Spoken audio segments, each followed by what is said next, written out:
નમસ્કાર, આપ જોઈ રહ્યા છો જીનાન ગુજરાતી અને હું છું નેહા. આરોગ્યની વાતમાં આપનું સ્વાગત છે. આરોગ્યની વાતમાં આજે વાત કરીશું કે બ્લડ પ્રેશર. બ્લડ પ્રેશર એક એવી બીમારી છે કે જેને સાયલેન્ટ કિલર તરીકે પણ ઓળખવામાં આવે છે. કારણ કે બ્લડ પ્રેશર એક એવી બીમારી છે કે જે સામાન્ય વ્યક્તિને ખબર પડતી નથી કે તેને આ બીમારી થઈ છે, આ રોગ થયો છે. દરેક જો દેશોની જો વાત કરવામાં આવે તો તેના સર્વેક્ષણ અનુસાર અત્યારે એ પણ જાણવા મળી રહ્યું છે કે દર 4 વ્યક્તિમાં એક વ્યક્તિ જે છે તે આ બ્લડ પ્રેશરનો શિકાર બની રહ્યું છે. વધુ પ્રમાણમાં જે બ્લડ પ્રેશર છે તેના કેસ નોંધાઈ રહ્યા છે.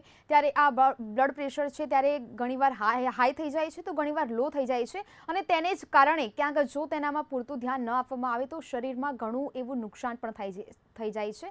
હૃદયના રોગ જેવો ખૂબ મોટો હુમલો પણ થઈ શકે છે. તેથી તેની ગંભીરતા દાખવવી ખૂબ જરૂરી છે. ત્યારે જેને પણ બીપીની જે સમસ્યા છે જો તે થાય તો અવશ્ય તેને કેવા પ્રકારની સાવચેતી રાખવી જોઈએ, કેવા પ્રકારની દવા આરોગવી જોઈએ. આયુર્વેદની જો વાત કરવામાં આવે તો આયુર્વેદમાં તેનો શું લેખ છે તે તમામ જાણકારી આજે આપણે મેળવીશું અને આ માટે જ આપણી સાથે તમામ માહિતી આપવા માટે આપણી સાથે સ્ટુડિયોમાં ઉપસ્થિત છે ડૉક્ટર મિલન પ્રજાપતિ. સર, આપનું સ્વાગત છે. નમસ્તે જી. જી સર, સૌથી પહેલાં વાત કરીએ કે આ બ્લડ પ્રેશરની જે બીમારી છે આજકાલ વધુ પ્રમાણમાં જોવા મળી રહી છે. બદલાતી જે લાઇફસ્ટાઇલ છે, યુવાઓમાં પણ ખાસ આજકાલ બીપીની સમસ્યાઓ જોવા મળે છે. બ્લડ પ્રેશર શું છે અને તેના લક્ષણો શું? બહુ સરસ પ્રશ્ન કર્યો નેહાબેન કે બીપી અત્યારે માત્ર એવું નથી કે 40, 45, 50 વર્ષની ઉંમરના લોકોમાં જ જોવા મળે છે. અત્યારે 20 વર્ષથી લઈને 30 વર્ષના યુવાનોમાં, યુવતીઓમાં પણ આ બીપીનું પ્રમાણ વધતું જાય છે. આપને ખ્યાલ હોય તો બીપી, ડાયાબિટીસ, કોલેસ્ટ્રોલ, થાઇરોઇડ આ બધા જે રોગો છે એ લાઇફસ્ટાઇલ ડિસઓર્ડર્સમાં આવતા હોય છે. લાઇફસ્ટાઇલ ડિસઓર્ડર્સ એટલે કે તમારી ખોરાક અને જીવનશૈલીમાં થતી ભૂલોના કારણે થતા રોગો. મેલેરિયા, ડેન્ગ્યુ, ચિકનગુનિયા આ બધા રોગો એવા હોય કે જે ધારો કે મચ્છર કરડવાથી તમે બેઠા હોય ને મચ્છર કરડે ને તમને કાલે ખબર પડે કે તમને ડેન્ગ્યુ છે, તો આમાં તમારી ભૂલ નથી હોતી, મચ્છર આવે એના લીધે તમને આ રોગ થયો. જ્યારે બીપી, ડાયાબિટીસ, કોલેસ્ટ્રોલ, થાઇરોઇડ આ બધા જે રોગો છે એ માત્ર ને માત્ર તમારી ખરાબ ખોરાક અને જીવનશૈલીના કારણે થતા રોગો છે. અત્યારે યુવાનોમાં આ રોગનું પ્રમાણ વધવા પાછળનું જે મુખ્ય કારણ છે એ છે ખરાબ ડાયટ અને લાઇફસ્ટાઇલ હેબિટ. અત્યારે મોસ્ટલી અમારા 10માંથી 8 પેશન્ટના યંગ એજની હિસ્ટ્રી લેવામાં આવે તો રાત્રે મોડામાં મોડું 12થી 2 વાગ્યા સુધી કોઈ પહેલાં સૂતું હોય એવી તો હિસ્ટ્રી લગભગ જોવા નથી મળતી.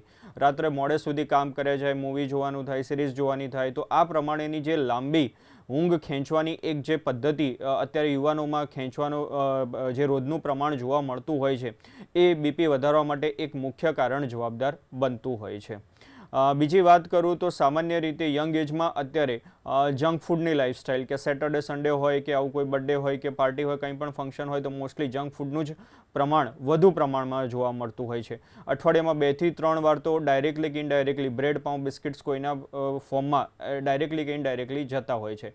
તો આ પણ એક કારણ બનતું હોય છે તમારું બીપીનું. તો આ બધા આવા અનેક કારણો હોય છે કે ઉંમર પ્રમાણે તમને આ બીપીના રોગ તરફ ધીરે ધીરે લઈ જતા હોય છે. ડૉક્ટર, એ વાત કરીએ કે ઘણીવાર એવું બનતું હોય છે કે કોઈ પણ સામાન્ય વ્યક્તિમાં ઘણીવાર બીપી હાઈ થઈ જાય છે તો ઘણીવાર બીપી લો થઈ જાય છે.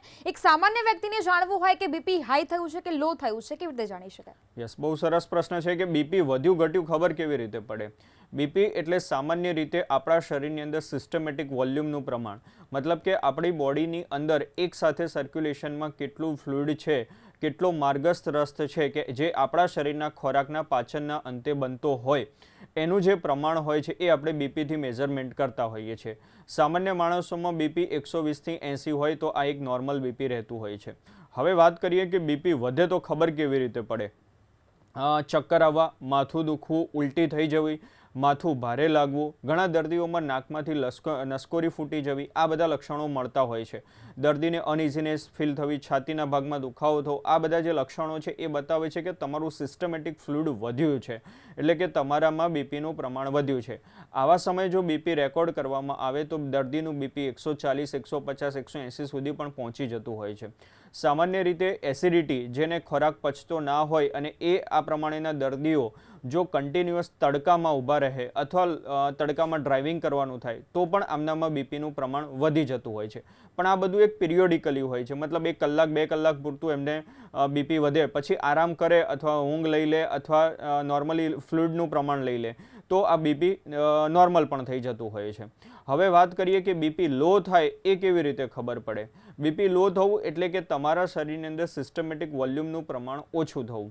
બીપી ઓછું થવામાં દર્દીઓની જે મુખ્ય તકલીફ હોય છે એ વીકનેસ ફીલ થવા લાગે, અચાનક શરીર જૂઠું પડતું હોય એવું દર્દીને ફીલ થવા લાગે, દર્દીના શરીરના કોષોની અંદરથી પાણીનું પ્રમાણ ઓછું થવાના કારણે ચામડી સૂકી થતી હોય એવા લક્ષણો જોવા મળે, હાથ પગના તળિયા દુખવા માંડે, ત્યાં ક્રેમ્પ્સ આવે એટલે કે નસો ખેંચાતી હોય એવા લક્ષણો જોવા મળે. તો આ બધા જે છે એ બીપી ઓછા થયાના લક્ષણો હોય છે. જી ડૉક્ટર, મેં શરૂઆતમાં એક વાત કરી કે બીપી છે, ડાયાબિટીસ છે તેવી બીમારીઓની સાયલન્ટ કિલર તરીકે પણ ઓળખવામાં આવે છે. બ્લડ પ્રેશરની વાત કરીએ તો બ્લડ પ્રેશરને શા માટે સાયલન્ટ કિલર તરીકે માનવામાં આવી રહ્યું છે? યસ, આજે મેં વાત કરી કે અગાઉ જે લક્ષણોની વાત કરી, આવા બધા લક્ષણો પ્લસ માઇનસ દરેકની લાઈફમાં જોવા મળતા હોય છે, પણ સામાન્ય રીતે દર્દીઓ આ બધી તકલીફોને અવગણતા હોય છે. આજે માથું દુખ્યું છે તો માથાના દુખાવાની ગોળી લઈને આપણે એને દબાવી દઈએ, આજે ચક્કર આવે છે તો ચક્કરની ગોળી લઈને આપણે એને દબાવી દઈએ, છાતીમાં દુખે છે તો આવું સોડા પીને એને મટાડી દઈએ.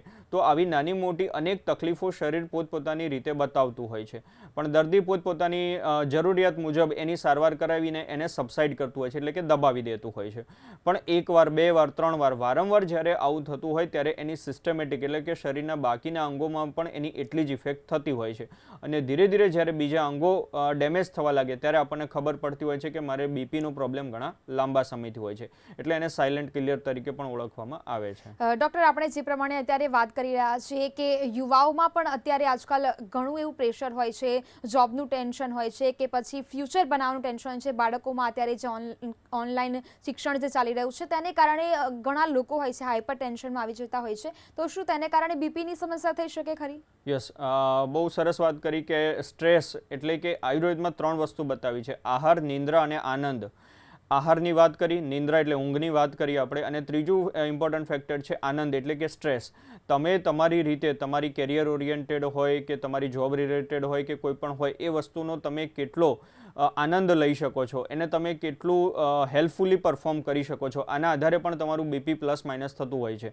હું તમને એક એક્ઝામ્પલ આપું કે તમને કોઈ કામ આપ્યું હોય ને એ જો તમે આનંદથી કરતા હોય કે તમને મારે આ કામ કરવું જ જોઈએ, અને એ કામ કરતા હોય દરમિયાન તમારું બીપી માપવામાં આવે, અને તમને એક સ્ટ્રેસફુલી મતલબ તમને આ કામ ગમતું ના હોય ને એ કામ આપવામાં આવે ને તમે એ કામ કરો, તો જોબ સેટિસ્ફેક્શન આ પણ એક ઇમ્પોર્ટન્ટ રોલ ભજવતું હોય છે. તો આ બધા ફેક્ટર હોય છે કે જેની અંદર યુવાનોમાં બીપીનું પ્રમાણ વધતું જતું હોય છે, ચાહે જોબ રિલેટેડ કે કેરિયર રિલેટેડ હોય. તો આ બધા ફેક્ટર પણ બીપીને પ્લસ માઇનસ કરવા માટે જવાબદાર થતા હોય છે. જી, ઘણીવાર વ્યક્તિને જ્યારે બીપી હાઈ થઈ જતું હોય છે ત્યારે તેને કેવા પ્રકારનું જ્યારે શરીરમાં કેવા પ્રકારની પ્રક્રિયા થતી હોય છે ને કેવી સમસ્યાઓનો સામનો કરવો પડતો હોય છે? હા, જ્યારે બીપી વધી જતું હોય છે ત્યારે સામાન્ય રીતે દર્દીઓને સૌથી પહેલાં કે અનઇઝીનેસ ફીલ થવા લાગે, નોઝિયા એટલે કે ઉલટી જેવું થવાની શરૂઆત થાય. ઘણા દર્દીઓને ઉલટી પણ થઈ જતી હોય છે, માથું દુખવા લાગે, ઉલટી થાય પછી એમને સારું લાગતું હોય છે. ઘણાને જે મેં વાત કરી એ પ્રમાણે નાકમાંથી નસકોરી પણ ફૂટી જતી હોય છે. સામાન્ય રીતે ઉનાળાની ગરમીની ઋતુમાં આ પ્રમાણેના દર્દીઓનું લક્ષણોનું પ્રમાણ દિવસે દિવસે વધતું જતું હોય છે. ડૉક્ટર, એ પણ વાત કરીએ કે આજકાલ જે આ બ્લડ પ્રેશર છે તેનું પ્રમાણ પણ વધી રહ્યું છે. ખાસ ચોક્કસ એ પણ જાણીશું કે ઉંમર પ્રમાણે વ્યક્તિમાં સામાન્ય બ્લડ પ્રેશર કેટલું હોવું જોઈએ, ઉંમર પ્રમાણે, જેમ કે 24થી જે 28 વર્ષની ઉંમર છે કે નાના બાળકોની જો વાત કરીએ કે 50 વર્ષ પછીની વાત કરીએ તો કેટલું સામાન્ય બ્લડ પ્રેશર આવવું જરૂરી છે? સામાન્ય રીતે 18 થી 25 વર્ષ સુધીની ઉંમર સુધીના હોય એ લોકોની અંદર 120 થી 180 બીપી નોર્મલ રહેતું હોય છે. પછી 25 થી 35ની ઉંમર સુધીમાં 130-80 સુધીનું પ્રમાણ પણ બીપી નોર્મલ ગણાતું હોય છે. 35 થી લઈને 45 સુધીની વાત કરીએ તો 140 થી લઈને 90 સુધીનું બીપી પણ નોર્મલ ગણાતું હોય છે. પણ આ બધું એક એસિમ્પ્ટોમેટિક હોય કે જ્યારે તમને કોઈ લક્ષણો ના થતા હોય તો. ઘણા એવા પણ બીપી હોય છે, એવા ઘણા પેશન્ટ હોય છે કે 160-170 બીપી હોય છે છતાં પણ કોઈ લક્ષણો નથી હોતા. તો એ દરેકની તાસીર, પ્રકૃતિ એ કેવી છે એના આધારે નક્કી થતું હોય છે. બાકી 120, 130, 140 બીપી સુધી દર્દી એસિમ્પ્ટોમેટિક હોય છે, એટલે એને કોઈ લક્ષણો નથી હોતા, તો એ નોર્મલ બીપી તરીકે કન્સિડર આપણે કરી શકીએ છીએ. જી, જે પ્રમાણે આપણે વાત કરી કે અત્યારે આજકાલ યુવાઓમાં જે ફાસ્ટ ફૂડ છે તેનો ક્રેઝ વધી રહ્યો છે, ક્યાંક આપણી જીવનશૈલી પણ એવી થઈ ગઈ છે કે ચોક્કસ ટાઈમે આપણે જમી પણ શકતા નથી, અને ક્યાંક આ ભાગદોડ ભરી જિંદગી આપણે અત્યારે સૌ કોઈ જીવી રહ્યા છે, તેને કારણે જ ક્યાંક આપણો ફેરફાર જે જીવનશૈલી છે તેમાં ઘણા ચેન્જીસ આવતા હોય છે. તો ખાસ જેને હાઈ બીપીની સમસ્યા હોય તેવા વ્યક્તિઓએ ખાવામાં શું પરેજી રાખવી જોઈએ? હા, બહુ સરસ વાત કરી કે આયુર્વેદમાં એવું કીધું છે કે અકાલ ભોજન એટલે શું કે આપણને ભૂખ લાગી હોય, ધારો કે આજે મને 12 વાગે ભૂખ લાગી હોય અને હું કામમાં ભૂખને મારવાનો પ્રયત્ન કરું અને 2-3 વાગે હું ફ્રી પડું ત્યારે હું જમવા બેસું, તો આ અકાલ ભોજન થાય. મતલબ કે તમારે શરીરને ખરેખર જે સમયે ભૂખ હતી એને તમે મારવાનો પ્રયત્ન કરીને શરીરને જ્યારે ભૂખ ના હોય ત્યારે તમે ખોરાક અંદર નાખો છો, તો આ બતાવે છે કે આગળ જતાં તમને બીપી વધવાની સંભાવના વધારે રહેતી હોય છે. અકાલ ભોજન સિવાય બીજી વાત એક ખાસ કરવાની થાય, અતિમાત્રાવત ભોજન. અતિમાત્રાવત એટલે ઘણીવાર આપણને એવું થાય કે આપણે ગમતો ખોરાક હોય તો આપણે એને અનલિમિટેડ લઈ લેતા હોઈએ છીએ. કોઈ પાર્ટીમાં કે ક્યાંય ગયા હોય અથવા તમે અત્યારે ઓફર જુઓ કે અનલિમિટેડ પિઝા, પેટ આપણું હોય પણ આપણે અનલિમિટેડ શબ્દ સાથે કનેક્ટ થઈને જેટલું અંદર પેટમાં દબાતું હોય એટલું આપણે દબાવી દેતા હોઈએ છીએ. તો આ પ્રમાણે અકાલ ભોજન અને અતિમાત્રાવત ભોજન એટલે કે તમારી અપેક્ષા કરતાં તમે કેટલી કેપેસિટી છે એના કરતાં પણ જ્યારે વધારે ખોરાક નાખતા હોવ છો ત્યારે એ પણ ભવિષ્યમાં બીપી વધવાના રોગો સાથે કનેક્ટ થતું હોય છે. તેવી જ રીતે વાત કરીએ કે જો હાઈ બીપી થઈ જાય છે તો જે પ્રમાણે આપણે વાત કરી કે આટલી પરેજી રાખવી જોઈએ, બીપી જ્યારે લો થઈ જાય છે ત્યારે પણ આવું જ હોય છે કે પછી તેમાં પણ કોઈ અલગ ખોરાકની પરેજી રાખવી? હા, સામાન્ય રીતે લો બીપીવાળા દર્દીઓ હોય એમને ફ્લુઇડ એટલે કે એવો પચવામાં જે હલકામાં હલકો ખોરાક હોય એનું પ્રમાણ સેવન વધારે કરવું જોઈએ. હું તમને 1-2 ઉદાહરણ આપું કે મગનું પાણી છે, દાળનું પાણી છે, ચોખાનું પાણી છે, નારિયેળ પાણી છે, સૂકી કાળી દ્રાક્ષનું પાણી છે, વરિયાળીવાળું પાણી છે, સાકરવાળું પાણી છે. તો આ બધા એવા છે કે ઝડપથી દર્દીને લો બીપીમાંથી ઉપરની તરફ લઈ આવતા હોય છે. તો આ પ્રમાણેનો જો ખોરાક લેવામાં આવે, દર્દીને 1-2 દિવસ કન્ટિન્યુઅસલી આટલું ફ્લુઇડ ઇન્ટેક આપવામાં આવે તો એ નોર્મલી બીપી તરફ જતા રહેતા હોય છે, જે સામાન્ય રીતે લો બીપીના દર્દીઓ હોય એ લોકો માટે. ડૉક્ટર, હવે એવું પણ કહેવું છે કે અચાનક જ્યારે કોઈ વ્યક્તિ ઓફિસમાં હોય છે કે કોઈ ઘરમાં હોય છે, આપણે 24 કલાક તો ડૉક્ટરને આપણી સાથે રાખી શકતા નથી, પરંતુ જ્યારે અચાનક જ બીપી જ્યારે હાઈ થઈ જાય છે તો કોઈ પણ સામાન્ય વ્યક્તિ પણ તે વ્યક્તિને સારવાર આપી શકે કે સામાન્ય રીતે તે વ્યક્તિ જ્યારે ઘણીવાર એવું થતું હોય છે કે બીપી જ્યારે હાઈ થઈ જાય છે કે લો થઈ જાય છે, વ્યક્તિ બેભાન થઈ જાય છે તેવી પણ સ્થિતિ સર્જાય છે, તો તેવા સમયે તાત્કાલિકપણે શું કરવું જોઈએ? હા, જે આ તમે વાત કરી કે ઘણીવાર આવું આપણી નજીકમાં પણ જોવા મળતું હોય છે કે કોઈ વ્યક્તિ બેઠા પડી જાય, ચક્કર ખાઈને પડી જાય, તો આ દરમિયાનમાં જે મુખ્ય ચિકિત્સા થતી હોય છે એ કે એને એલર્ટ રાખવાનું. મતલબ કે એના ફેસ ઉપર આપણે પાણી નાખીએ, એને ચૂંટલી ભરતા રહીએ, એના કાનના નીચેનો ભાગ દબાવીએ, તો આ બધો ભાગ એવો હોય છે કે જ્યાં દર્દી એક્ટિવ રહે, એટલે કે દર્દી બેભાન તરફ ના જતો રહે. બીજું કે જો દર્દી ભાનમાં જ હોય તો પછી સેકન્ડરી એને કોઈ પણ લિક્વિડ આપી દેવું જોઈએ. જે અમે ખાસ પ્રિફર કરતા હોઈએ છીએ એ છે જીરાવાળું પાણી, એટલે કે ગરમ પાણીની અંદર 1 ચમચી જીરું પાવડર નાખીને પીવડાવી દેતા હોઈએ. ક્યારે બહાર હોય ને આવું થયું હોય તો એને જીરા સોડા હોય તો એ મળતી હોય તો એ તરત પીવડાવી શકો છો. બીજું કે દર્દીને કોઈ પણ સ્વીટ પદાર્થ એટલે કે સાકર છે, વરિયાળી છે, ખાંડનું પાણી છે, લીંબુ પાણી છે, તો આવું કંઈ પણ પદાર્થ આપી દો તો પણ આ પ્રમાણેના લક્ષણોમાંથી દર્દી ધીરે ધીરે વિડ્રોલ થઈ જતો હોય છે. ચોક્કસથી ફ્રૂટ્સની વાત કરીએ હવે, તો જે બીપી ધરાવે છે તેવા વ્યક્તિઓ માટે કેવા પ્રકારનું ફ્રૂટ્સનું સેવન કરવું ખૂબ જ ફાયદાકારક છે? ખાસ કરીને આ પ્રમાણેના દર્દીઓએ જે ખટાશવાળા ફ્રૂટ્સ છે એ ના લેવા જોઈએ. હું તમને સમજાવું, ધારો કે મોસંબી છે, નારંગી છે, પાઇનેપલ છે, કીવી છે, તો આ બધા એવા ફ્રૂટ્સ છે કે જેની અંદર ખટાશનું પ્રમાણ વધારે હોય. જો હાઈ બીપીવાળા દર્દીઓ આ પ્રમાણેના પિત્તવર્ધક આહાર વિહારનું સેવન કરે કે જે તમારા શરીરની અંદર એસિડ્સ એટલે ગરમીનું પ્રમાણ વધારે તો તમારું બીપી વધે છે, તો આવા ફ્રૂટ્સનું પ્રમાણ એવોઇડ કરવું જોઈએ. કોકોનટ વોટર છે એ તમે લઈ શકો છો, સૂકી કાળી દ્રાક્ષ લઈ શકો છો. તો આ બધું છે એ એવા પદાર્થો છે કે જેની અંદરથી તમારું બીપીનું પ્રમાણ ધીરે ધીરે ઘટી શકે છે. ડૉક્ટર, વિટામિન્સની પણ વાત કરીએ તો બ્લડ પ્રેશર હોય જે વ્યક્તિને, તે વ્યક્તિને શરીરમાં કેવા પ્રકારના વિટામિન્સ હોવા ખૂબ જરૂરી છે? હા, જે વાત કરી એ પ્રમાણે કોઈ પણ ખોરાક છે કે કોઈ પણ વસ્તુ છે, ધારો કે આપણે એવું કહીએ કે લીંબુમાંથી વિટામિન સી મળતું હોય, પણ જ્યારે હાઈ બીપીવાળા દર્દીઓ વિટામિન સીનું સેવન કરે છે તો એમનું બીપીનું પ્રમાણ ઓર વધતું હોય છે. એટલે આ પ્રમાણે વિટામિન્સ છે કે મિનરલ્સ છે આ બધું તો જ પોસિબલ થતું હોય છે કે જો આપણું ડાયજેશન એટલે કે મેટાબોલિઝમ સારું હોય. આપણે જે પણ ખોરાક લેતા હોઈએ એ જો 100% પચી જતો હોય તો જ એમાંથી મિનરલ્સ કે વિટામિન્સ છૂટા પડતા હોય. તો આ પ્રમાણેના દર્દીઓને જો પહેલાં પાચન સંબંધિત પ્રોબ્લેમ હોય તો એ ક્લિયર કરવો જરૂરી છે. બાકી જો વિટામિન્સની એને બધાની જરૂર લાગતી હોય તો મધુર રસવાળા પદાર્થોનું સેવન વધારે કરવું જોઈએ, જેની અંદર સાકર છે, સૂકી કાળી દ્રાક્ષ છે, વરિયાળી છે, ઇલાયચી છે, તો આ બધા પદાર્થોનું જો સેવન કરવામાં આવે તો એમને જરૂરી વિટામિન્સ મિનરલ્સ મળી રહેતા હોય છે. ડૉક્ટર, એ પણ જાણવું ખૂબ જરૂરી છે કે જે પણ વ્યક્તિને બીપીની સમસ્યા છે, હાઈ બીપી થઈ જતું હોય છે વારંવાર, તેવા વ્યક્તિને કેવા પ્રકારના ખતરા, મતલબ કેવી ગંભીર સમસ્યાનો સામનો કરવો પડતો હોય છે? ઘણીવાર એવું સાંભળ્યું છે કે તેને હાર્ટ એટેક આવવાની પણ સંભાવના રહેલી છે. યસ, બીપીને જ્યારે આપણે અવગણતા હોઈએ છીએ અથવા જ્યારે બીપીની તકલીફને આપણે કંઈક અંશે એવું નિગ્લેક્ટ કરીને સાઈડમાં મૂકી દેતા હોઈએ છીએ ત્યારે એ વર્ષે, 2 વર્ષે, 5 વર્ષે પેરાલિસિસ એટલે કે લકવાની ઇફેક્ટ કરતું હોય છે. હૃદય ઉપર જો એની ઇફેક્ટ થાય તો દર્દીને હાર્ટ એટેક આવવાની સંભાવના રહેતી હોય છે. ઘણીવાર દર્દીઓને બ્રેઇન સ્ટ્રોક એટલે કે માથાના જે લઈ જતી જે નસો હોય છે ત્યાં દબાઈ જવાનું, આ બધા રોગો થવાની પણ સંભાવનાઓ દિવસે દિવસે રહેતી હોય છે. ડૉક્ટર, ગર્ભાવસ્થામાં શું મહિલાઓને જે બીપી છે તે લો થઈ જવાના ચાન્સીસ ખરા? સામાન્ય રીતે બહેનોને ગર્ભાવસ્થા દરમિયાન બીપી ઘટવા કરતાં વધવાના ચાન્સીસ વધારે રહેતા હોય છે. બીપી ઘટવાનું પ્રમાણ બહુ રેર કેસમાં ઓછું બનતું હોય છે, કેમ કે શરીરની અંદર ફ્લુઇડનું પ્રમાણ ગર્ભાવસ્થા દરમિયાન કન્ટિન્યુઅસલી જતું જ હોય છે. પણ બીપી વધવાની સંભાવના એટલા માટે રહેતી હોય છે કે જો ઓવર ફ્લુઇડ થઈ જતું હોય, ધારો કે બહેનોને દિવસમાં 3 લીટર ગર્ભાવસ્થા દરમિયાન પાણી શરીરમાં લેવાનું હોય ને 5 લીટર લેતા હોય છે, તો એ જે સિસ્ટમેટિક ફ્લુઇડ ઓવરલોડ થતું હોય તો પણ આ પ્રમાણેની સંભાવના થઈ શકતી હોય છે. ડૉક્ટર, આયુર્વેદની વાત કરીએ તો જેને બ્લડ પ્રેશરની જે બીમારી છે તે થાય, ઘણા લોકો હોમિયોપેથીની દવા યુઝ કરતા હોય છે, એલોપેથિકની આપણે ચલો કોઈ પણ માનો કે દવા યુઝ કરીએ છીએ, પરંતુ આયુર્વેદમાં કેટલું મહત્વ છે બ્લડ પ્રેશરનું? કારણ કે આયુર્વેદના તો જે ગ્રંથો છે તે ખૂબ જૂના જાણીતા છે, ખૂબ પ્રાચીન સમયથી લખાયેલા છે. આયુર્વેદમાં બ્લડ પ્રેશરનો શું ઉલ્લેખ? જે આ રોગ આપણે જે બીપીના લક્ષણો છે ને આયુર્વેદમાં પિત્ત સાથે કનેક્ટ કરી શકતા હોઈએ છીએ કે આપણા શરીરમાં પિત્ત એટલે કે ગરમીનું પ્રમાણ વધે ત્યારે જે લક્ષણો જોવા મળતા હોય છે એ હાઈ બીપીના લક્ષણો સાથે વધારે કોરિલેટ થતા હોય છે. તો આયુર્વેદમાં વધારાના પિત્ત માટે જે મેં મુખ્ય ચિકિત્સા બતાવી છે એને વિરેચન કહેતા હોઈએ છીએ.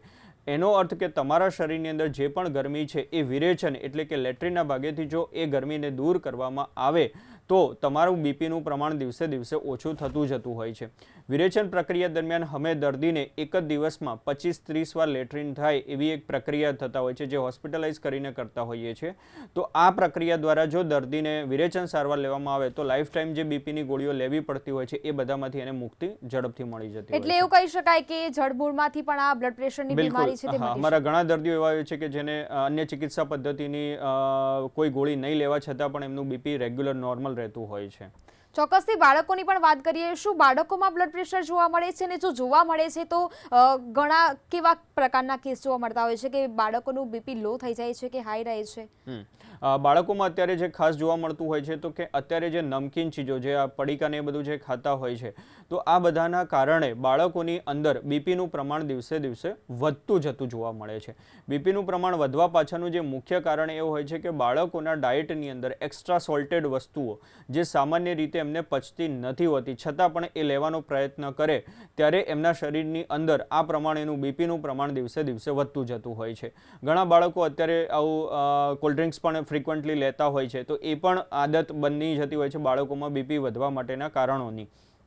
બીજી વાત કરીએ કે અત્યારે ઘરમાં બાળકો પણ મોડે સુધી એટલે કે 12-1 વાગ્યા સુધી બાળકો પણ જાગતા હોય છે તો બાળકોને જો પૂરતી 8 કલાકની ઊંઘ ના આપવામાં આવે તો પણ બાળકોમાં બીપીનું પ્રમાણ દિવસે દિવસે વધતું જતું હોય છે. ઘણીવાર એવું બનતું હોય છે કે જ્યારે માતા પિતાને બ્લડ પ્રેશરની બીમારી હોય છે તો જ્યારે માતા ગર્ભવતી હોય છે ત્યારે તેને એ પણ ટેન્શન હોય છે કે બાળકને તો ક્યાંક નહીં આવી જાય, તો એવું વારસાગતમાં બીપીની સમસ્યા આવી શકે ખરી?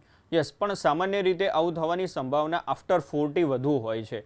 ધારો કે મારા મમ્મી પપ્પાને ડાયાબિટીસ હોય, બીપી હોય ને મને આ ઉંમરે આવે તો એ મારી મમ્મી પપ્પાની ભૂલોના કારણે નથી આવ્યું, એ મારી ખરાબ ખોરાક અને જીવનશૈલીના કારણે આવેલું હોય છે. સામાન્ય રીતે જે પણ જેનેટિક ડિસઓર્ડર્સ હોય છે એ મોસ્ટલી આફ્ટર 40 મતલબ કે 40 પછી જો એક્સપ્રેસ થતા હોય તો એમાં જેનેટિક રોલ વધારે હોય છે અને જો બિફોર 40 તમને જો મમ્મી પપ્પાના દ્વારા થયેલા રોગો હોય તો એની અંદર તમારું શરીર મતલબ કે તમારી ખોરાક અને જીવનશૈલીમાં થતી ભૂલોનો રોલ વધારે હોય છે. એટલે એવું નહીં માની લેવું કે પપ્પાને બીપી છે એટલે મારે પણ જીવનભર બીપીની ગોળીઓ લેવું પડશે, તો એવું નથી હોતું કે તમારે એવું કરવું જ પડતું હોય છે. એવું થઈ જ જતું હોય છે એવું જરૂરી નથી હોતું. ડૉક્ટર, વાત કરીએ તો આજકાલ 50 વર્ષથી જે વધુની ઉંમર ધરાવતો હોય છે તેમને બીપીની સમસ્યા અવશ્ય હોય છે અને વધારે પ્રમાણમાં અત્યારે તો જોવા મળે છે, પરંતુ તે લોકોને આ બીપીથી ઘણીવાર એટલી બધી તકલીફ પડતી હોય છે, તો આ તકલીફોમાંથી તેમને રાહત કેવી રીતે મેળવી શકાય? ઘણીવાર દવા લેતા હોય છે, દવા લેવાનું જ્યારે ચૂકી જાય છે, ઘણી પ્રકારની સમસ્યાઓ તેમને થતી હોય છે. જે 50થી ઉપરના લોકો હોય છે એમનામાં સામાન્ય રીતે બીપી વધવા પાછળના જે કારણોમાં મુખ્ય જવાબદાર હોય છે કે 50ની ઉંમર એવી હોય છે કે જે દરમિયાનમાં સામાન્ય રીતે સામાજિક, આર્થિક, માનસિક આ રીતે બધી રીતે લોડ વ્યક્તિ સહન કરતો હોય છે. તો આ ઋતુ એટલે આ ફેઝ દરમિયાનમાં 50થી ઉંમરના જે લોકો હોય છે એની અંદર શેકેલું જીરું અથવા જીરું પાવડર જો એ કન્ટિન્યુઅસલી બપોરે, સાંજે અથવા ઓફિસમાં બેઠા હોય ત્યારે કોઈપણ ફોર્મની અંદર લેવામાં આવે તો એની અંદર એ બીપીનો કંટ્રોલ કરી શકતા હોઈએ છે. જીરાને થોડું ઘીમાં શેકી દેવાનું હોય છે અને એનો પાવડર બનાવીને તમે તમારી બેગમાં કે એમાં રાખી શકો, જેથી કન્ટિન્યુઅસલી તમે એને લો તો ક્યારેક તમે બીપીની ગોળી ભૂલી ગયા હોય અથવા ના લેવાની થઈ હોય તો પણ તમને કંઈ વાંધો આવે નહીં. જો આ પ્રમાણેથી 50થી ઉપરના દર્દીઓ વર્ષે એકવાર પંચકર્મ ટ્રીટમેન્ટ પણ કરાવી લે તો પણ એમને આ પ્રમાણેની બીપીની સમસ્યાઓમાંથી બાય ડિફોલ્ટ એટલે કે અન્ય ચિકિત્સા પદ્ધતિની દવા ના હોય છતાં પણ એમનું બીપી રેગ્યુલરાઇઝ થતું હોય એવું આયુર્વેદમાં સારવાર શક્ય છે. ડૉક્ટર, આપણે વાત કરી કે આયુર્વેદમાં પંચકર્મની જે સારવાર પદ્ધતિ છે, બાળકો કે કોઈ પણ ઉંમરની વ્યક્તિ આ સારવાર લઈ શકે છે ખરા? સામાન્ય રીતે 18થી 60 વર્ષના લોકો હોય એ પંચકર્મ માટે એલિજિબલ થતા હોય છે. મતલબ કે પંચકર્મ એક ઓપરેટિવ પ્રક્રિયા થતી હોય છે. મતલબ કે બધાને કે ફ્રિકવન્ટલી કરાવવાની પ્રક્રિયા નથી હોતી. સામાન્ય રીતે બેઝિક દવાઓ જ્યારે કામ ના કરતી હોય અને દર્દી જ્યારે તકલીફોથી પીડાતો જ રહેતો હોય ત્યારે જે જરૂરી પ્રક્રિયા થતી હોય છે એને પંચકર્મ એટલે કે ડિટોક્સિફિકેશન પ્રક્રિયા દ્વારા અમે શરીરની ખરાબીને દૂર કરવાનો એક બલ્કમાં એટલે કે હોલસેલમાં શરીરની અંદરથી ખરાબી બહાર નીકળી જાય તો આ પ્રમાણેના રોગોમાંથી એ ભવિષ્યમાં પણ બચી શકતો હોય છે. તો આના માટે જે જરૂરી હોય છે કે ઉંમર એ 18થી લઈને 60 સુધીની એજ હોય તો થોડું વધારે ઇઝીલી આ પ્રોસેસ પતી જતી હોય છે. ડૉક્ટર, ચોક્કસથી આપણે એ તો વાત કરી કે જ્યારે બીપી છે તે જે હાઈ થઈ જાય છે ત્યારે કેવા પ્રકારની આપણે સાવચેતી રાખવી જોઈએ અને તેને તાત્કાલિક કેવા પ્રકારની સારવાર આપવી. બીપી ઘણીવાર લો પણ થઈ જતું હોય છે તો તાત્કાલિક તેને કેવી સારવાર આપવી પડે? હા, જે લો થઈ જતું હોય છે એ પ્રમાણેના દર્દીઓને ખાસ નજીકના સમયમાં મતલબ ટૂંક સમયની અંદર એની અંદર મેક્સિમમ ફ્લુઇડ જાય એવું આપણે પ્રયત્ન કરવાનો હોય છે કે એ પ્રમાણેના દર્દીઓને આપણે એકાદ ગ્લાસ પાણી પીવડાવી દઈએ. કોઈ તરત પચી જાય એવું એટલે કે સાકરવાળું પાણી છે, લીંબુ પાણી છે, વરિયાળી પાણી છે, તો આવી કોઈ પણ વસ્તુ કે જે તરત જ બોડી એને સ્વીકારી લેતી હોય, તરત જ બોડીમાં જેનું એબ્ઝોર્પ્શન થઈ જતું હોય, નારિયેળ પાણી છે, તો આ બધા જે ફ્લુઇડ છે એ તરત બોડી એબ્ઝોર્બ કરી લેતું હોય છે અને એ દરમિયાનમાં જો એને દર્દીને આપવામાં આવે તો એનું બીપી લોમાંથી નોર્મલ તરફ જતું રહેતું હોય છે. ચોક્કસથી ડૉક્ટર, જે પ્રમાણેની આપણે વાત કરી કે અત્યારે આયુર્વેદ એટલું પ્રગતિ કરી ચૂક્યું છે કે તેનેથી આપણે જડમૂળમાંથી કોઈ પણ રોગ મટાડી શકીએ છીએ. બીપીની પણ આપણે વાત કરી તો ઘણા પેશન્ટની પણ આપણે વાત કરી કે ઘણા એવા દર્દીઓ છે કે જેમણે બ્લડ પ્રેશરની બીમારી મટાડી ચૂક્યા છે. સર, આપ અમારી સાથે G9 ગુજરાતીમાં જોડાયા તે બદલ આપનો આભાર. આભાર આપનો પણ. તો જે પ્રમાણે આજે વાત કરી કે બ્લડ પ્રેશર જ્યારે હાઈ થઈ જાય છે કે બ્લડ પ્રેશર જ્યારે પણ લો થઈ જાય છે કેવા પ્રકારની સારવાર કરવી, તાત્કાલિકપણે કેવા પ્રકારના તેમને આહાર આરોગવો જોઈએ અને કેવા પ્રકારને સાવચેતી રાખવી જોઈએ. જ્યારે આયુર્વેદની પણ વાત કરી તો આયુર્વેદમાં ઘણા એવા ઉલ્લેખ છે કે જેને તમામ રોગો આપણે આયુર્વેદની જો ચિકિત્સા પદ્ધતિ અપનાવીએ છીએ તો ઘણા રોગોમાંથી આપણે જીવનભર મુક્તિ મેળવી શકીએ છીએ. તો ફરીથી મળીશું આરોગ્યની વાતમાં એક નવા ટોપિક સાથે. ત્યાં સુધી રજા આપશો. નમસ્કાર.